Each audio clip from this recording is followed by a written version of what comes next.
வணக்கம் தீபிகா. அதாவது காஞ்சிபுரம் மாவட்டம் ஸ்ரீபெரும்புதூர் நகராட்சிக்கு உட்பட்ட தனியார் திருமண மண்டபத்தில் இன்று உங்களுடன் ஸ்டாலின் முகாம் நடைபெற்று வருகிறது. இந்த முகாமில் 500க்கும் மேற்பட்ட பொதுமக்கள் கலந்து கொண்டு தங்களது மனுக்களை அளித்து வருகின்றனர். மனுவை பெற்றுக்கொண்ட அனைத்து துறையினரும் மனுவை ஆய்வு செய்து உடனடியாக தீர்வு காணப்பட்டு வருகிறது. இந்த நிலையில் முகாமை தலைமையேற்று நடத்திய காஞ்சிபுரம் மாவட்ட ஆட்சியர் கலைச்செல்வி மோகன் இடத்தில் தமிழக முதல்வர் மு.க. ஸ்டாலின் வீடியோ கால் மூலம் உங்களுடன் ஸ்டாலின் முகாம் எப்படி நடைபெறுகிறது, மக்களிடத்தில் வரவேற்பு எவ்வாறு உள்ளது, முகாமில் பெறப்படும் மனுக்களுக்கு எவ்வாறு தீர்வு காணப்படுகிறது, ஏற்பாடுகள் எவ்வாறு நடைபெற்று வருகிறது என்பதையும் குறித்தும் கேட்டறிந்தார். வீடியோ கால் மூலம் முகாம் எவ்வாறு நடைபெறுகிறது என்பது குறித்து பார்வையும் விட்டார்.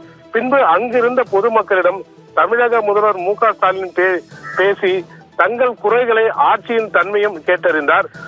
உங்களுடன் ஸ்டாலின் முகாம் மிகுந்த பயனுள்ளதாக இருப்பதாகவும் பொதுமக்கள் வீடியோ கால் மூலம் முதலமைச்சருக்கு நன்றி தெரிவித்தனர்.